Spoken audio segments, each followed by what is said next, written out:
আর্থিক লেনদেন থেকে থাকে। এখানে অনেক রাজনৈতিক নেতৃবৃন্দ প্রতিজ্ঞা করে গেছেন, এটা দায়িত্ব আমার পরিবারের। আমাদের কাছে আসবেন কারো যদি কোনো দাবি দেওয়া থাকে, আমরা আমাদের সাধ্যমতো চেষ্টা করব। ওনার রাজনৈতিক পরিচয় এখন আর নাই।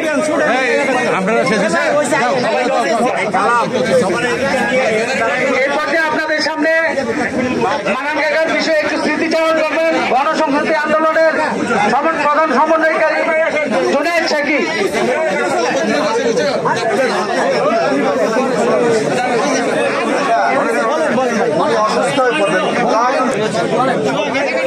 সবাইকে আসসালামু আলাইকুম।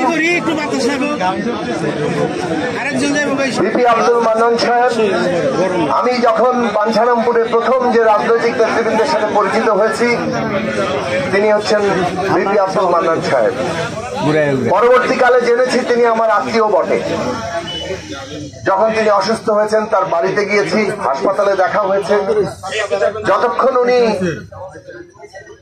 সেন্সে ছিলেন, কথা বলার মতো অবস্থায় ছিলেন, ততক্ষণ তিনি আমার সাথে দেশের পরিস্থিতি নিয়ে আলাপ করতেন, লড়াই সংগ্রাম নিয়ে আলাপ করতেন। বিশেষভাবে তখনও আমরা ফ্যাসিবাদ বিরোধী লড়াই করছি, সেই লড়াইয়ের পরিণতি কি দাঁড়াবে সেই সব বিষয় নিয়ে কথা বলতেন।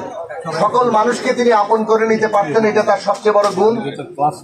এবং নিজের দেশের এই যে পাঞ্ছারামপুরের মানুষকে তিনি আপন করেছিলেন। আমরা সবাই মিলে তার জন্য দোয়া করি যাতে তিনি তার সর্বোচ্চ জায়গা স্থান পান। আপনাদের সবাইকে শুভেচ্ছা, আবারও সালাম। আপনারা জানেন মান্নান সাহেব বিএনপির একটা প্রাণ পুরুষ ছিল।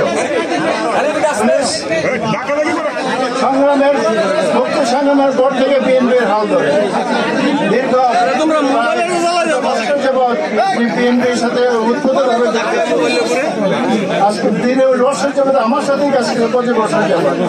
আমরা একটা এমন একজন মানুষ ছিল সবার সাথে সম্বন্ধে মিশতে পারতেন, তাকে বড় গুণ ছিল, সবাইকে আপন করতে পারতেন, তার মধ্যে ঘৃণা ছিল না। দীর্ঘদিন যাবত রাজনীতি করছেন।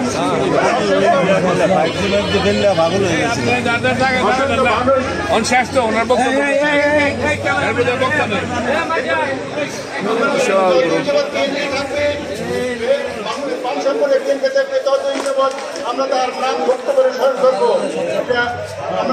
তার আত্মার ভাবনা কামনা করি আল্লাহ যেন ওনাকে জান্নাতের ফেরদৌস নসিব করে। সেই সাথে আমরা তার সুতাহত পরিবর্তন সম্বোধনা যাচ্ছি, আল্লাহ যেন তাদেরকে এই সব গ্রহণ করার শক্তি দেয়। আমি আমাদের গাইতে করতে চাই, গাইতে করতে চাই না। আবারও ওনার মানুষের বক্তব্য শেষ করতে হবে।